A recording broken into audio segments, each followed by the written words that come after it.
everyone. We appreciate you being here this evening. This is the 7th panel we've had in our Valpo at Work series during the month of April. These are opportunities for students to learn more about different occupations, industries, fields. And tonight it's renewable clean energy. And we have 3 industry experts, professionals who all work in different sectors. And we look forward to talking with them. Students, you can ask your questions through the chat box, please. And Jenny Marley from the College of Engineering here at Valpo is going to moderate this evening. But students, glad you're here. Feel free to ask questions as we go. And thank you for taking the time to be here. This program is being recorded, so you'll be able to watch the replay on the Valpo Career Center YouTube channel at some point if you'd like to. Okay. We have Brianna Schroeder here, Kenny Wee, and Dan Trapp. And I'm going to let them talk a little bit. I'll turn it over to Jenny, but they can tell you a little bit about their backgrounds as the hour rolls on. Okay. Thanks again for everyone being here. We appreciate it. And Jenny, I'll turn it over to you. All right. Thank you so much. So welcome, everybody. I'm going to get us started a little bit, but feel free to, again, put your questions in the chat. We really want to get your input for what you're interested to hear about. So for each of our panelists, if you could maybe tell us a little bit about yourself and what led you to get into this very broad industry of renewable energy. Where do you want to start, Jenny? Why don't you get us started, if you will? Okay, I don't want to talk over anybody. Hi, everyone. My name is Brianna Schrader. I'm an attorney in Indianapolis, Indiana. I got my master's in international commerce and policy and my law degree from Valparaiso back in 2009 through the dual degree program. And since then, just to give you the thumbnail sketch, I guess, of how I ended up doing what I'm doing, I graduated and immediately started working in environmental law and representing a lot of property owners with environmental problems and helped them find ways to remediate the issue, whatever it was. Did that for a while, as often happens, met a guy, ended up moving to Chicago for a few years, working for a big firm up there, and then convinced the guy to move back down to Indianapolis. And so now I'm at a small firm. I've done medium, large, and now I'm at a small 2-attorney firm, Jansen Schrader Ag Law out of Indianapolis. And still do some environmental work, do a lot of work for agricultural entities, businesses, tech companies, those sort of things. But from the renewable energy perspective, one of the areas we get really involved in are negotiating things like solar contracts, navigating the zoning issues related to developing a renewable energy source like wind or solar. We also do some work in the incredibly sexy world of manure digesters, which requires a lot of complex contracts between different parties. And so those are just a few of the areas. Lately, we've seen more and more about carbon sequestration, especially in ag properties or rural properties. And again, contracts play a large role in that. So we've been getting more and more involved. I can say my career now compared to 10 years ago, it's wildly different today than it was, when I graduated from law school in 2009. So happy to talk more and answer questions as the night goes on. Looking forward to a good conversation with Kenny and Dan. All right. Well, I can go next. My name is Kenny Wee, and I currently work for Tredebi Environmental Services as the technical director. I also currently manage the engineering group in the US. Tredebi is a multinational company, so headquartered in Barcelona. And so we have a presence in Europe and in Spain. And up until recently, we had a large project in Oman as well. I think one thing, since we're talking to students who are, contemplating their future, what they want to do afterwards, how their degree will be applicable to, different fields. And I'm sure there's some enthusiasm and optimism, but a little bit of anxiety as well. I can share from personal experience, what you study is not necessarily what you will do 100%. What I mean by that, it may not match up 100%, but that's okay. Because once you get out and start working, you're going to be faced with opportunities, and then you're going to have to choose if you want to take advantage of it or not. And once you choose, it kind of leads you down that road for a while until you choose to change, if you choose to change, or another opportunity comes around. And so I'll just give you a quick example in terms of my career path. I won't go into it too long, but when I graduated from UCLA with a degree in biology, I actually first ended up in manufacturing, and I worked for a rubber compounding company that compounded rubber seals for brake lines, for oil rigs, for all types of industry where you needed those seals to keep air or fluid in.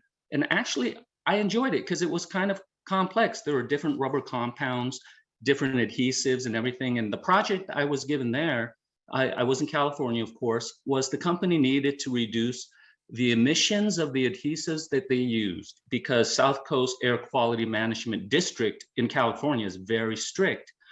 So I worked on a project to transition the company from an solvent-based adhesives to water-based adhesives. And it was important for them, and it was even more important for them, whatever we transitioned to met all of the standards, testing specifications, whatever. And so that was actually a lot of fun. We had some successes there. From there, I transitioned into paint manufacturing, water-based paint. I worked with senior paint technologist, chemist, to build a few factories, and that was a lot of fun too. From there, I moved on to work in biodiesel when it was just first starting to be really popular. And at that point, we took virgin soybean oil, converted it to biodiesel.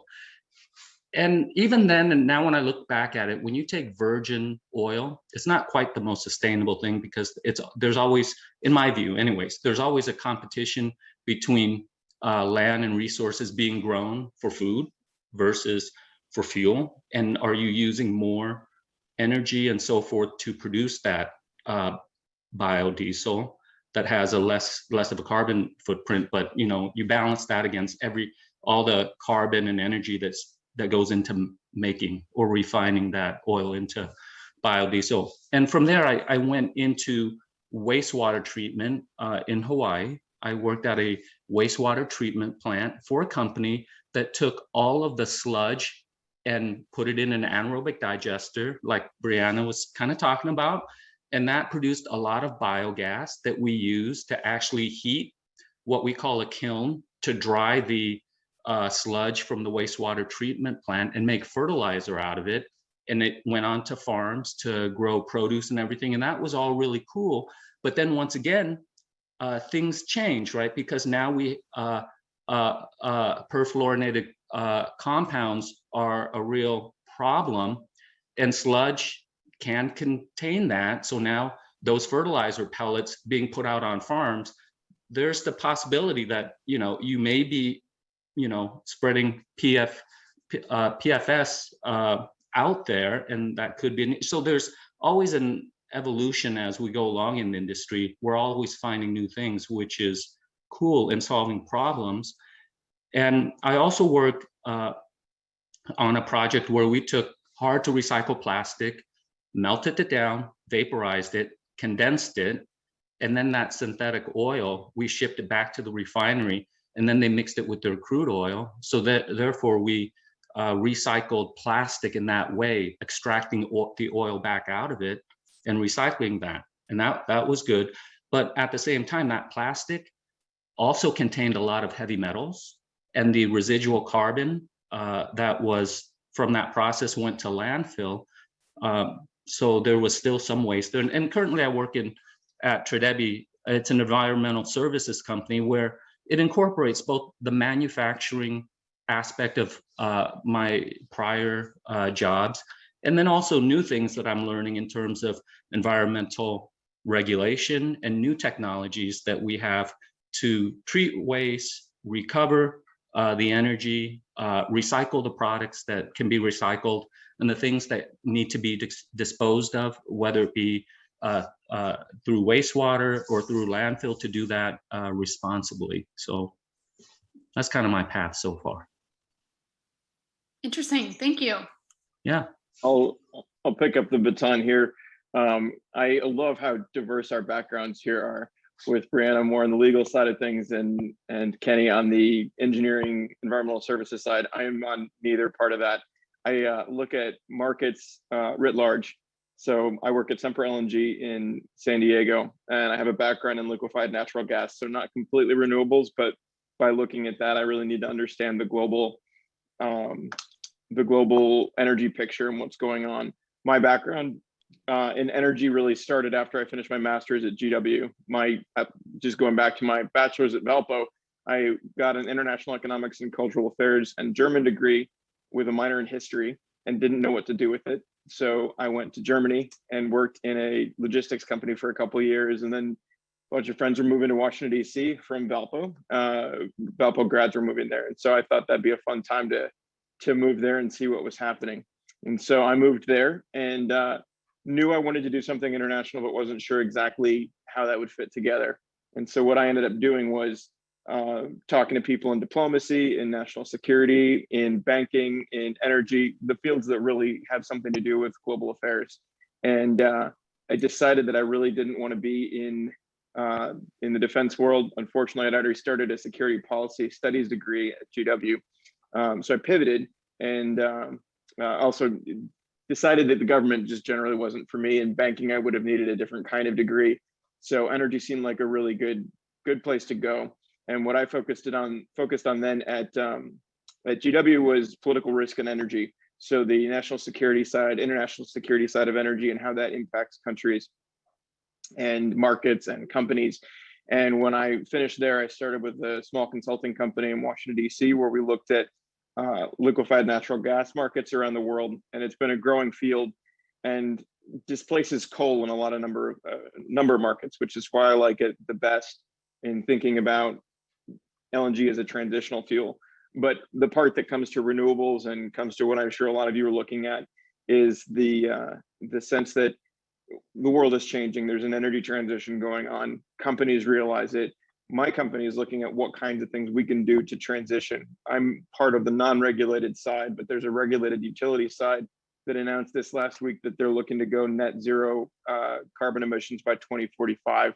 It's a long-term kind of thing, in my opinion, but those planning kind of things start now that put things in place for later. I'm gonna switch my screen here because I'm only seeing one or two people. There we go. I'm just seeing one head nod, and it's a little distracting. Zoom calls are still a good thing. A couple of things just in terms of following up on what Brianna and Kenny said. I'm sure you will learn that there's a number of things that you can figure out in your career in a number of different ways. Like I said, started in international economics in German, and I'm now working in a company that's looking more at global affairs in the energy side. So it does bring some of those threads together from my undergrad, but it's really been my career has been a time of thinking, what do I want to learn? What kind of skills do I want to develop? How do I want to grow in the future? And I'm still doing that today. So as you think about your career moving forward, ask yourself, what kinds of things do you want to learn? What do you want to do? Who do you want to work with? Where do you want to live? Those kind of things are always really helpful in terms of just how you frame your career. And then one final thing. One of the reasons that I initially thought of getting into energy was a class I had, an econ class, my senior year, where we were talking about the economics of developing nations. And one of the takeaways I had that I've seen in a number of markets is that students in sub-Saharan Africa didn't have the same kind of access to education, partially because they didn't have electricity at home to study at night. They didn't have the same kind of water resources, a lot of different poverty issues that could have been handled or solved or improved with energy that's affordable, reliable, and clean. And so as I think about my career and I think about this transition, I wonder what can I do in my role in a corporate kind of job, and thinking, how do we solve some of that problem in my lifetime? And that's been a guiding theme throughout my career. So I'm happy to answer your questions as we go forward, and look forward to a good conversation. Great, thank you. So one of the themes that you all have pointed out is how the industry is changing. And I'm wondering if you could tell us a little bit about both looking back, how you've seen the industry change, and then maybe where you think it might be going, if you have any thoughts on that as well. I can speak to the macro kind of corporate side. With LNG, we, Sempra especially, is looking at what we can do to be a part of the energy transition in the world. And so as we think about what that means, it's looking at what our customers want, what markets are thinking about developing. One of the key target markets for LNG is Southeast Asia, because they need large scale, affordable energy pretty much now in the next 10 years. Renewables need batteries to solve the issue of intermittency. And so as we think about LNG in that kind of market, that's what we look at, and we think about how that can help achieve the energy needs they need in the near term without being as dirty as a coal-fired power plant. LNG, natural gas emits less emissions in a number of different ways. It's not a perfect fuel at all. And so in the long term, as we think about what kind of options are out there, the market has shifted to thinking about how hydrogen can be a part of the process. And there's all kinds of different hydrogen made by either fossil fuels or renewables. Ideally, you would make hydrogen with renewable electricity and an electrolyzer, and then be able to use that as a more clean burning fuel.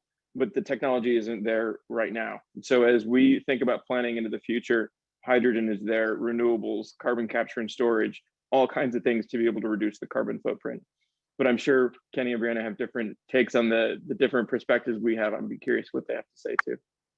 I did want to piggyback on what Dan just said about LNG, because I do pretty much agree with what Dan said about LNG being a good, very good transitional fuel, which it's kind of already proven itself in the sense that it has lowered, pollution from coal burning power plants. And it's a great fuel for power plants at the current time. I'll just give you an example as well. When I lived in Hawaii, all the plants there they have 3 classification of plants. The largest number of plants burn diesel fuel, just because that's what they can get. And there are a couple refineries there as well. So the plants, I mean, that's like super old school. It's burning diesel fuel to make electricity for the island. There's no way they're going to put a nuclear power plant there that can power the whole island. It's just, they're not going to do it. Even though they got subs and everything there at Pearl Harbor and everything, they just don't want nuclear, right? And then the other one is they have coal. They have a coal fired plant. And then they have a waste to energy plant, Covanta. They take the refuse from a large part of the island. They burn it in a mass burn pit. They have water running through the side walls of the plant, and that water turns to steam, and that steam generates electricity. So they do have that, but mainly it's diesel. If they had the ability to have LNG there, that would be a big win for them, because the price of electricity would go down, and also the emissions on the island would go down. I did want to also say, I think that there is a big future for hydrogen, but like Dan currently said, hydrogen, for instance, being produced by just sunlight and water, that is completely possible. You can do that. But the technology to scale it up to the amount of power that we need now is just not there. I mean, ideally, that would be wonderful. It's using the same process that plants use, basically, to make energy and so forth. It uses the same pathway, very similar, but it's just not there yet. So hydrogen, for a lot of companies, they use gas, or they'll use biogas from anaerobic digesters, which is basically 70% natural gas. So I just wanted to add that to what Dan said. And I'm going to take, I think you guys both have really awesome high level and also highly above my head knowledge about some of these areas. So like my perspective is maybe it's much closer to the ground, and in a lot of ways a little more simple, I think. And that is, I see a difference in clients today versus 10 years ago, because 10 years ago, for being real honest, 10 years ago, there were still plenty of people out there who were kind of like, climate change, I don't know if that's real or not. And I feel like that is going away in all sectors. There are people who are much more willing, I think, to look at renewables. And to be frank, a lot of people from a private business perspective, if renewable energy makes financial sense, well, then I'm interested. So I have clients who, I have clients right now who have, land that's been in their family for, 200 years. And these are giant land holdings across the US. And they've maybe been growing corn for 100 years. And if you had asked their predecessors, would you ever take out all that corn and put in solar panels? I mean, that would have been offensive. And now the financial side of that makes so much more sense. And I'm not saying it's right for everybody, but solar is just a really good example of, you've got people, and some of it's generational, and some of it's just the people coming around to a new way of thinking. And that opens a lot of opportunities.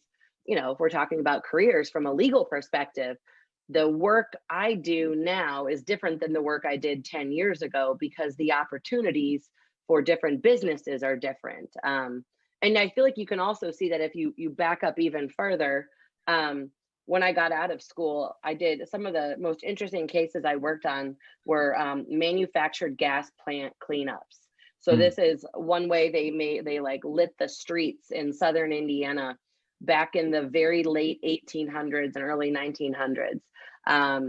And it was a great thing. It's kind of funny. There's the way they did things, 150 or whatever years ago is a little different than now, but that source of energy was great at the time. But we now know that it ultimately left behind some different types of contamination that ultimately had to be remediated. And so, some of the work I've done is trying to remediate this 120-year-old site. And then, I finish that project and turn around and start drafting a solar contract or a windmill zoning application. And so it's really kind of interesting to see historically how different we've looked at energy and all the different ways we've tried to find energy. And I think like Dan and Kenny pointed out, the possibilities for the future. I mean, things that at least I know I'm not able to think of right now, but by the time someone who's a junior in college is 15, 20 years into their career, I mean, you might be dealing with things that we haven't even dreamt up yet. And I think that's kind of cool. Right. Agreed. So you mentioned kind of this this theme of, this isn't necessarily a local problem, right? Obviously, you all are across the country looking at similar themes, and maybe from a more global perspective, do you see any big picture themes that are kind of the same in this industry? Either issues facing us or maybe from a policy perspective, like what is the big thing that's facing as far as maybe a challenge? Complexity is what I would say is complexity. Is that if you think about what all of us, the things we have in common, it's that we're looking at different parts of a field from probably 100 different angles, from the legal side, manufacturing, marketing, global markets, trade policy, national security. There's angles of the renewable energy field that are bigger than just renewable energy, because there's so many complex layers that go into what makes up how we put lights on. And I find it interesting when people mention, that nobody really thinks about the utility until you turn on the light and the light won't go on. And then you say, well, where is it? It should be on right now, because why isn't it? And so things like reliability is a huge part of the complex issue. And when you think about all of the layers that go into that kind of complex process of generating electricity, developing energy sources. It's layers from the macro level of things like the Biden climate summit last week on down to the important part of permitting windmills in various parts across the country, or thinking through the manufacturing processes that impact the macro level types of things that allow us to do the technology that will solve some of these problems in our lifetime, which we need to do. I I'm think, kind of, sorry, go ahead. well, no, Dan, I think that's an awesome point. And so I think it also illustrates the fact that whatever your major is, whatever your dream job is, whatever job you ultimately end up with, I mean, one thing we have in common, you know, I think what Dan and I do on a daily basis is probably fairly different. But the global aspect is I may have a client in rural Illinois who gets approached by a windmill company who's owned by an LLC, who's owned by another company, who's ultimately a Dutch company using parts made somewhere else to provide energy maybe to the West Coast. And so real quickly, this, what feels like a hyper local, well, geez, we've got this zoning issue we got to work out. The dominoes, you know, really quickly can expand out, where suddenly what feels like this is just, you know, the issue that's facing some small county in Southern Illinois. Well, no, suddenly it's got, you know, international repercussions. And then it flows back the other way where, you know, my hypothetical Dutch company has issues that can real easily impact this small county in Illinois. So I think we are truly a global economy now. And you can see that, I think, in the three of our careers. Absolutely. Mm-hmm. I do want to share just a quick personal anecdote about electric cars. I'm currently in Southern California, and just about every fourth car is a Tesla. I've never seen so many Teslas ever, and they're really nice. And my brother has one, and I drove it, and I go, wow, this thing is so nice. It's so quiet. It's so luxurious. It's so technologically advanced, more than any other car I've driven in, Mercedes or whatever, right? It's so fast. When you take your foot off the gas, it already is starting to slow down because of the regenerative braking from the electric motor, whatever. So I said, this is so cool. Why doesn't everybody drive one? Why don't I drive one? I'm from Connecticut. And so then I realized one situation where it's like, okay, well, I see where this is a little issue. So he was driving me to the airport. So his wife called and said, hey, I'd like to take the Tesla from Chino Hills to Los Angeles later today. He says, you can't do that because you're only going to have like 90 miles left on the charge. So you can't take it today. You know, you have to take the other car, whatever. Because the Tesla, to get a 90% charge with just the home 240 volt charge takes about, I guess, I don't know, 5-6 hours. No one's going to sit around and wait 5 or 6 hours and plan their commute around that spontaneously, right? Tesla does have supercharging stations that do it within like 20 minutes, but that's 20 minutes. You can hang out, whatever. It's so much more convenient to put in a gas pump. Take 5 minutes, you can drive 300 miles. So there is that, like in rural Indiana, how many Tesla charging stations are going to be between one location and another? I mean, you can charge at home, and if you use it for just commuting and stuff, that's fine. But like I think Dan was saying earlier about something else, the technology, the infrastructure is just not there yet. I think it is, electric cars are pretty widespread adoption, but not nearly as much as maybe what everybody would want or think when we want to reduce global emissions and all that sort of thing. So there's some challenges there. I just wanted to bring up, no matter how great Teslas are, there are limitations. Well, from my side, when we think about the challenges of electric vehicles anywhere, there's a couple angles that we think about. First of all, how do you get the electricity in the first place? If you're in a very cloudy, dark place, are you going to have the electricity if you only rely on solar or wind to be able to generate that electricity? Not always. So you need battery technology or something to back it up. When you take a step back and think of if you do have electricity, no matter where it comes from, what kind of local fleets can use electric vehicles. So the delivery vehicles that are going around town and can go back at night and recharge. Like you mentioned, the commuting kind of options. The long trips, definitely. There's the infrastructure is still being developed, and I think I noticed the exact same thing walking my dog this afternoon. That there were 4 Teslas in a row on the street, and just driving down, and I thought, well, it's not new to me, but it just always makes me chuckle because everyone seems to have one. But a lot of those people have the shorter commutes, or they have the just drive around town kind of thing. And you're right, there are the problems. And as we think about the other technologies that could potentially be anywhere, Hawaii, for instance, and electricity there, you mentioned the diesel and the coal. There's issues around LNG being built in Hawaii. There's issues around renewables being built in Hawaii that would complement the existing fleet. There's potential in everything, but it gets down to the complexity of the whole system has to be rethought in certain ways. And what are the big things that we can talk about and we can tackle right now in terms of how we look at the world?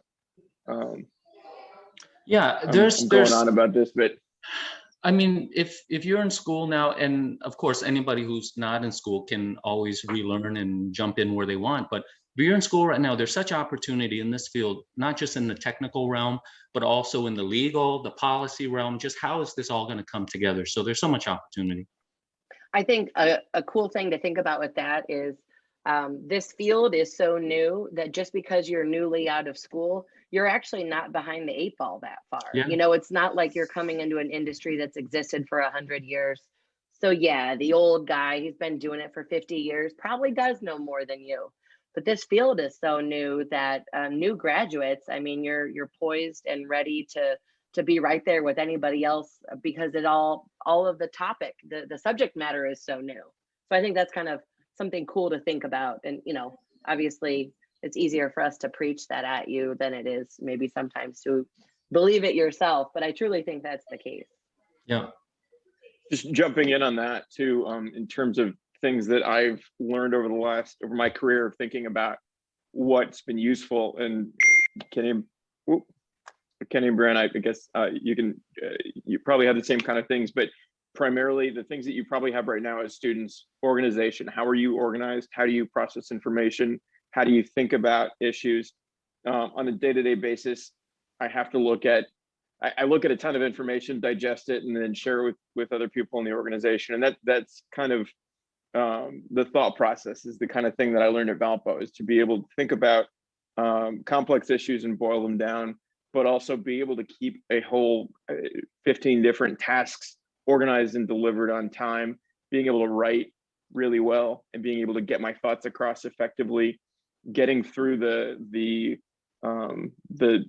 this complex issue and saying, well, what are the important parts?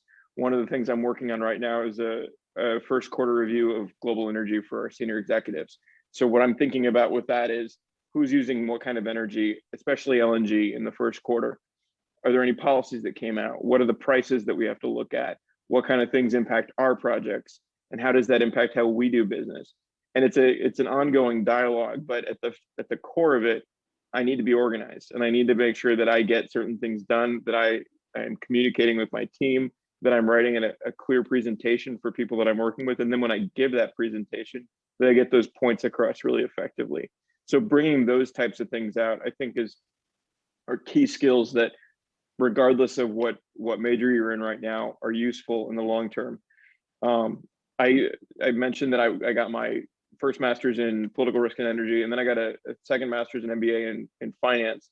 And so as I think about specific skills with that, I don't use my finance degree to the same extent that I write a lot. I don't do a whole lot of weighted average cost of capital calculations or the like, but it's the foundational structure and thinking through the structure of what someone else has already thought about in the world and saying, all right, I know that this has worked in this spot. Can I use it here too? And so breaking down a finance issue in one part, there's similar issues elsewhere. And I imagine the same is true with legal, the same is true with engineering, and making sure you recognize some of those patterns and see where you can not have to reinvent the wheel every time you approach your job, I think are some key things that I've learned that have been useful. Brianna, Kenny, I don't want to speak for Yeah. you guys completely, but Well, I think that's an awesome point, and I think it also goes back to something that both Dan and Kenny said earlier is, Kenny pointed out that, he was going down, or, you go down this path and then an opportunity comes up and suddenly you pivot. Dan talked about, I don't know, I guess I'm going to go work in Germany in manufacturing because I'm not entirely sure. Maybe, Dan, I'm putting words in your mouth, but maybe I don't know exactly. And I think, I had that too, where I worked in Peru, South America for a while, and I was going to be like our next ambassador. And now I'm an ag law attorney. Like, what does one have to do with the other? But I think the takeaway and what kind of builds off of what Dan was saying is you have these experiences, whether it's an internship or it's a class with a professor that makes an impact on you, or it's a job that I bartended during my master's and during law school. And, I don't bartend anymore, but there are skills you take from these different experiences and you repackage them and you use them now. If I'm doing an oral argument in court, now it's not the same as selling somebody on the whiskey special.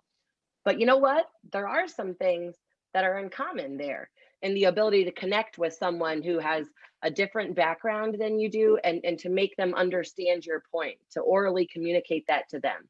Well, what's a bartender doing? Kind of the same thing.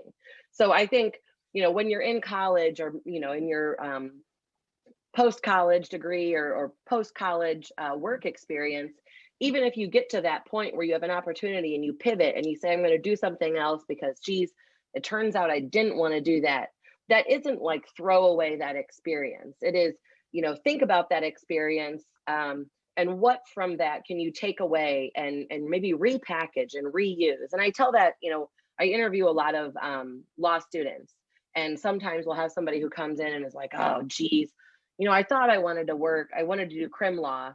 And I went and worked for the prosecutor's office, and oh my gosh, I hated criminal law. I hate that whole, and yeah. So you figured out something you don't want to do, but what transferable skills did you pull from that work with the prosecutor's office that you can, turn into, working in mergers and acquisitions or doing lobbying work, So I think that kind of building off of what Dan just said is also being able to look at your own career path, your own educational path, and pull out those little nuggets of, even if it's totally separate fields, pulling out that nugget and using it in your next job or in your next interview or in your next, piece of your education. So I think, you're collecting these experiences along the way, and you can always find a way for them to continue to serve you, even if you pivot in your opportunities or pivot in your career path. absolutely, I totally agree. I want to follow on to that, and Kenny, I'm curious to hear what you have to say in the same thought. But a follow on just quickly is I graduated from Valpo in 2001. It's hard to believe it's been 20 years, but it has now. But 2001 was 2001 was a tech crisis, and the economy was not doing well when I graduated. And the year before, pretty much everyone I knew had 3 or 4 offers from different companies. And when we graduated, the one person who had an offer before we graduated had it rescinded. So that really nobody I knew had a job, which is why when I saw the opportunity to go work in Germany, it was a relocations logistics option. And I'd spoken German, but it wasn't completely fluent. I didn't want to go write essays in German. I wanted to be able to use it professionally. So I thought, hey, why not? I'll go for a couple of years. It was a great way to get my professional German up. And that's a skill I've taken with me, but I don't really use my German that much. My partner lives in Vienna, so I'm the one who orders dinner when we go, but otherwise it's not really at the top of my list. But the international affairs and the community building and those kind of things are there. When I finished my master's from GW, it was 2008. And as I'm sure you all know a little bit of, even though you were definitely younger then, was the 2009 financial crisis, when things kind of fell apart again. I had a job at that point, and I had one that I liked, and it was a good place to continue growing, but my options were limited. And what that taught me is that what kind of skills I had were flexible. And if I had those basic skills that I could move from one place to another, one company to another, one industry to another, one geography to another, there is ways to build up a career in certain ways. that use all those skills. It's not the same kind of thing of, my dad's a poor example because he's a Lutheran pastor, and there's kind of a good market generally for that and being a professor. But my grandfather worked for the same company for probably 35, 40 years and was a chemist. It's not going to be my story at all. I think every couple of years I'll probably change somewhere or change roles within a company, and those skills will be useful. And so thinking about transferable skills, thinking about the world possibly falling down behind you, and how do you react to that? Flexibility is the name of the game, I'd say. Sorry, Kenny, I'm curious what you have to say too on that. Yeah, I was thinking about your opportunity to go to Germany. That may not have been your first choice, as you said, because the opportunities were not quite there. I do remember that tech bust because I was in Seattle at that time, and Amazon had soared to $400 a share, which today it's like over 3,000. But anyways, back then that was a lot. And then it just dropped, and it dropped to like 30 or I don't know, something like that. So I do remember how things were so hot and then it cooled off really fast. And so you took what you could. And I did want to say something, that there are times and moments when in your job, you're asked to do things that you really don't like to do, but you're just asked to do it. And it really sucks right at the moment. It's just like, why do I need to do this? This is not even what I signed up for to do. Why am I doing this or whatever? But when it came down to it, you got to do it, right? As part of your job, whatever. And I want to say this, I want to say such an important lesson for me was to do it to the best of your ability. You're not going to do it forever. I didn't have to do this one particular thing forever. But like Brianna was saying, I learned so much from doing that thing that I didn't like to do. I didn't think I would, but I learned so much, because then my next opportunity, I'm like, I'm so glad that they made me do that, because it's like totally transferable. And what I'm talking about specifically was, I was hired as a plant manager to manage the operations of a new plant. And they didn't have an engineer on staff. And so they asked me to learn all about the electrical, the mechanical, do drawings and stuff of the plant and how things flowed and everything. And my first response, and I'm not saying don't speak up if you have something you think, should I really be doing this? So I spoke up and I said, guys, listen, you hired me to be a plant manager, not the plant engineer, the plant head of maintenance and all this kind of stuff. And they said, we realize that, but we want you to learn all of it, because one day you will be managing all those guys and we want you to know everything. I'm like, do you know how much time this is going to take? And they're like, we want every 3 weeks for you to present to us a report of the electrical drawings, the mechanical drawings, and all this kind of stuff. I said, are you serious? They go, we're so serious. This is what you got to do. So you know what? I had to do it. Did I like doing it at first? No, but as I was doing it, I was like, wow, you know, this is really cool, understanding all this stuff. I really understand this place.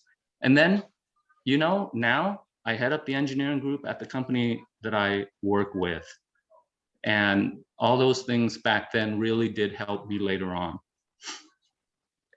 I think that's an awesome point, Kenny, because so like these guys were mentioning, you know, there's this tech crisis in the early 2000s, 2008, 2009 financial crisis. So, I mean, I want to just tell the quickest of personal anecdotes that was like, to me, it's proof that you can feel like you're falling flat on your face, and life, you know, finds a way of working itself out. Because in law school, what you do your 2L summer, you hope that catapults you, or, you know, that turns into a real job offer. And I kind of lucked out in law school, and my grades were okay. So I got this offer for my 2L summer at a big firm paying big dollars and doing like very fancy mergers and acquisition deals. And I just thought I was going to be the fanciest lawyer of all, and had a great summer. And then like the bottom fell out. This is, you know, toward the end of, you know, summer of 2008, the bottom fell out. And this firm that in the past had offered like 100% of their summers, real jobs, didn't offer any. I think they ended up hiring one person. So the rest of us are all scrambling. And so you know, I got the call, Brianna, we're not going to make you a job offer. And I thought, oh my gosh, my life is ruined. This is the fancy job that I was cut out for, and it's fallen apart. You know, you have this moment of panic. And then a few days later, I got a phone call from a partner at the firm saying, you know, obviously we're not going to hire you, but I know somebody who should. And here, I'm going to set you up to have lunch with them. So, and I had lunch with this person, and I ultimately did get hired at this other firm and worked there very happily out of law school for many years. But it's, I guess it's a good point to think, like, right now, Kenny has an awesome job and Dan has an awesome job. But I'm guessing that somewhere along the line, they also probably, maybe not falling quite as flat as I did, but have those setbacks. And that ultimately, I mean, in the moment, you feel like, you know, okay, I'm a college senior. I had a perfect internship and it fell apart. I'm never going to get a job. I'm going to live with my parents forever. I'm going to be in the basement playing video games and die someday. But, you know, I'm here to tell you that doesn't have to be that way. You can take those failures. You know, I was on vacation and got a phone call saying, hey, and I was like, yes, here comes my offer. And they said, yeah, we're not going to hire you. So thank you for your summer. And in the moment, you just feel like it is over and everything you worked for.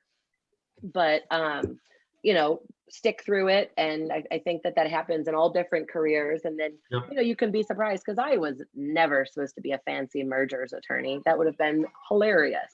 And I ended up at a job that was much more befitting what I wanted to do, what I was looking for, and ended up, you know, doing all these cool environmental cleanups and working on all these different projects that I didn't even know existed when I was in college. So I'm an example of, you can fail huge and it still works out in the end. Awesome. I wouldn't even call it a failure. That's learning. That's Right. that's building on the skills that you've got and thinking, all right, how am I going to pivot when I need to pivot? That's a key skill that I've definitely had to learn as well.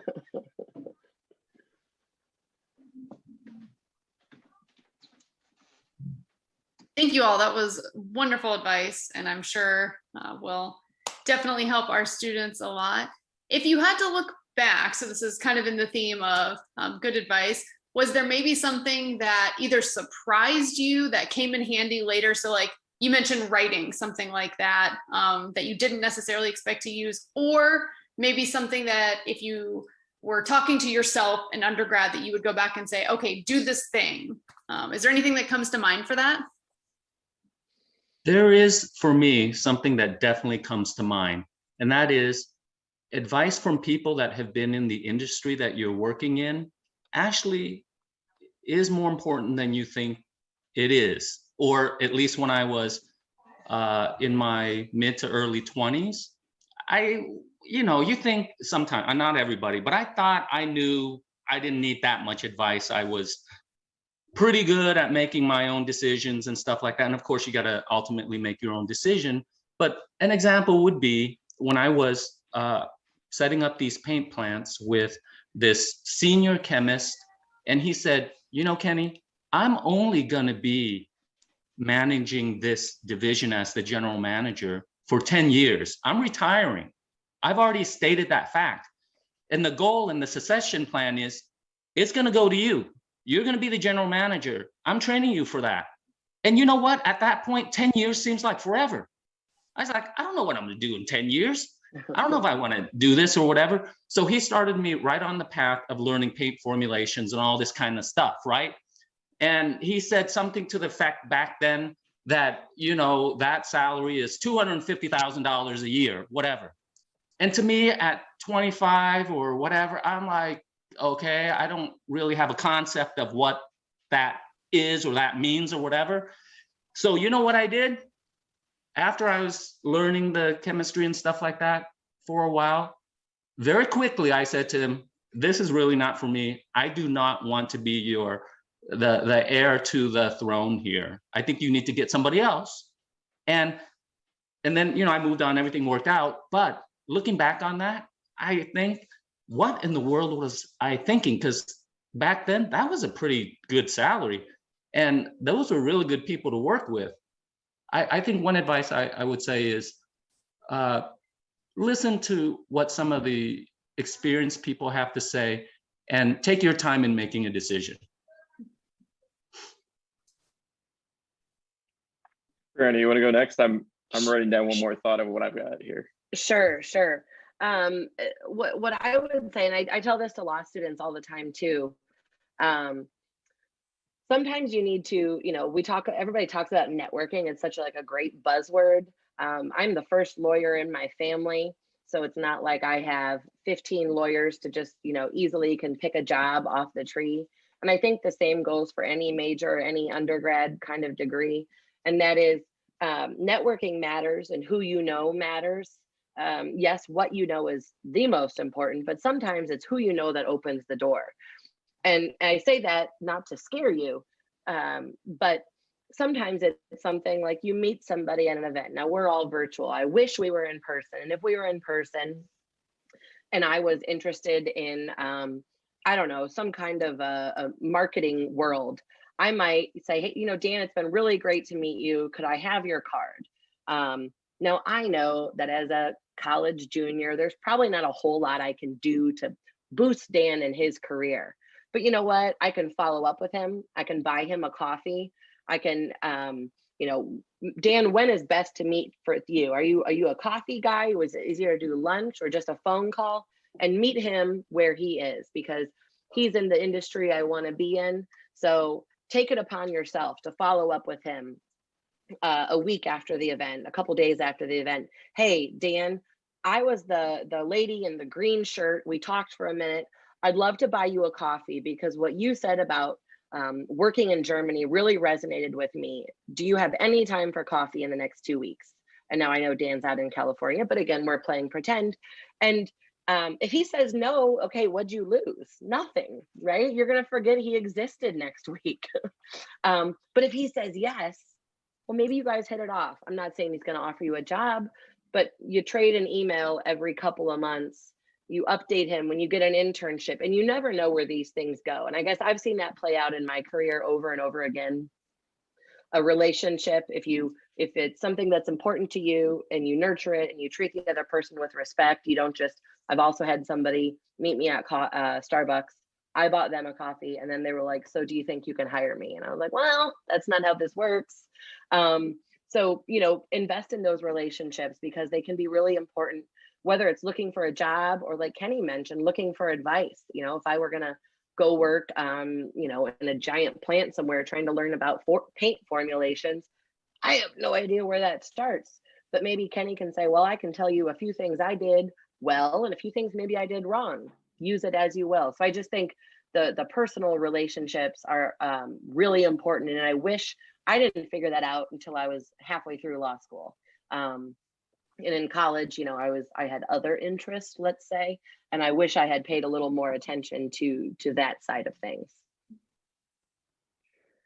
I'll echo on the networking side of things. It really hit home for me in business school because I thought I might want to pivot from more of a strategy and corporate strategy, LNG kind of world into banking. I mentioned earlier that I thought banking might be a good global option, but really the only way to do it is that I wanted to do it would be to be at that point in my career to pivot as an MBA into a program.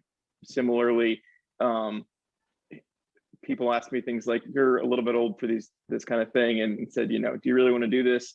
I didn't, and I realized that during the interview process, which is part of that self-reflection kind of thing, and being able to accept what you want and put that together with what's out there, and not just what seems cool, but what you really want to do.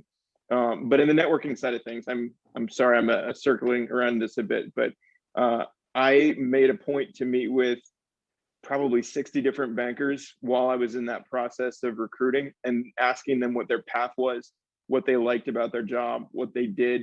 It was that process that helped me realize that I did not want to be working 14-hour days for someone who was likely younger than me on PowerPoint slides that I could do in my sleep from my previous job, but would never be right because bankers want certain things in certain ways and they have to be just right. And sometimes they want to haze you in some of these jobs. So show you who's boss. That's not for me. That's not what I wanted to do. But what I learned in that process was what these 50 different people had as backgrounds, what kind of things they could do with their experience in banking, how I could take those kind of skills and find them in different areas. And I've done the same thing since. I've made a point of talking to a number of different people in a number of different fields and really keeping track of that. I kept a notebook, kept notes from every interview. I said thank you to people. I bought them a coffee. It got boring sometimes, but sometimes I learned some things, and other times it helped me really learn that I didn't want to go into that kind of job, which is key when you save yourself possibly 2 to 5 years of going down a career path that you don't want to go down, if you can figure that out during interviews with someone. And they can be completely informal. I've been involved with Valpo, with the Sigma Chi fraternity, and with the Alumni Association. And so I have connections with people that way. And that's a nice thing where you can say, oh, you have this similar kind of interest as me and this similar kind of background. How can we connect with those kind of things? Maybe that's a more fitting way to connect with someone than to say, you know, I want a job, just to what Brianna was saying. And that's never going to be the best way to approach things, because somebody might not have a job. Even if they do have a job, you don't want to approach them in that way and say, give me this, and kind of, it shouldn't be a quid pro quo necessarily, but it should be relationship building and thinking strategically about how you can build that. The other main thing I would say is, as a college senior, I was comparing myself to everyone, and I would go back to that guy and I would say, hey, don't compare yourself to other people. You've got your own path, you've got your own skills, you're doing just fine, and life has got some good things in store for you. So think about what kind of positive possibilities are out there. I mentioned the 2008 and 2009 financial crisis, and I was convinced that I was going to be part of one of the layoff rounds that my company had. I wasn't, but I spent 6-8 months worried about something that was not happening.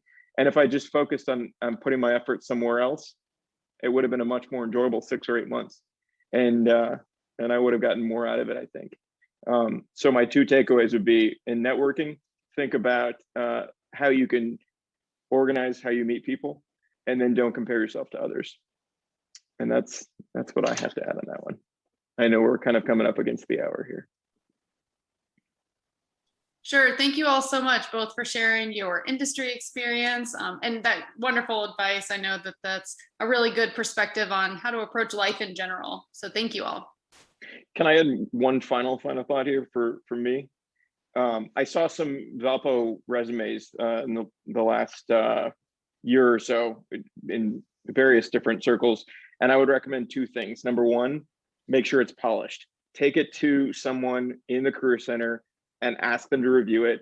Have plenty of white space. Stick to 1 page. I am certain if I can fit my experience on 1 page, you can fit yours on 1 page. Don't crowd it too much. Focus on what kind of skills you can have there. Second thing with that, PDF it.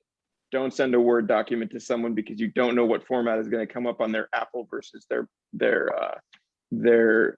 PC, and it could just look completely crazy when they do.